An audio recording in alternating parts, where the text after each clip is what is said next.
ഖത്തറിന്റെ മുങ്ങിക്കപ്പൽ രഹസ്യങ്ങൾ ഇസ്രായേലിന് ചോർത്തി നൽകിയെന്ന കുറ്റത്തിനാണ് 8 ഇന്ത്യക്കാർക്ക് നേരത്തെ വിചാരണ കോടതി വധശിക്ഷ വിധിച്ചത്. വധശിക്ഷ ഇളവ് ചെയ്തെങ്കിലും തിരുവനന്തപുരം സ്വദേശി രാകേഷ് ഗോപകുമാർ ഉൾപ്പെടെ 8 പേരും ജയിൽ ശിക്ഷ അനുഭവിക്കണം. വധശിക്ഷയിൽ ഇളവ് ലഭിക്കാൻ ഇന്ത്യൻ വിദേശകാര്യ മന്ത്രാലയം സജീവമായി ഇടപെട്ടിരുന്നു.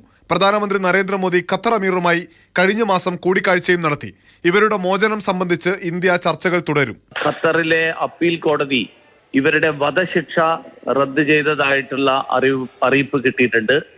ഈ കേസിന്റെ തുടക്കം മുതൽ പ്രധാനമന്ത്രിയും വിദേശകാര്യ വകുപ്പും ഇവരുടെ മോചനത്തിന് വേണ്ടിയിട്ട് നടത്തിയിരുന്ന ശ്രമങ്ങൾ തുടരും. ഖത്തർ സൈന്യത്തിന് പരിശീലനം ഉൾപ്പെടെ നൽകിയിരുന്ന അൽ ദഹ്റ കൺസൾട്ടിംഗ് കമ്പനിയിൽ 75ഓളം ഇന്ത്യക്കാർ ജോലി ചെയ്തിരുന്നു. ഇറ്റാലിയൻ സാങ്കേതികവിദ്യ ഉപയോഗിച്ച് ഖത്തർ നിർമ്മിച്ച മുങ്ങിക്കപ്പലുകളുടെ രഹസ്യങ്ങൾ പ്രതികൾ ചോർത്തി ഇസ്രായേലിന് നൽകിയെന്ന ഗുരുതര ആരോപണത്തെ തുടർന്ന് 8 പേരെ 2022 ആഗസ്റ്റിൽ അറസ്റ്റ് ചെയ്തു. കഴിഞ്ഞ മെയ്യിൽ കമ്പനി അടച്ചുപൂട്ടി. ഒക്ടോബർ 3-നാണ് വിചാരണ പൂർത്തിയായത്.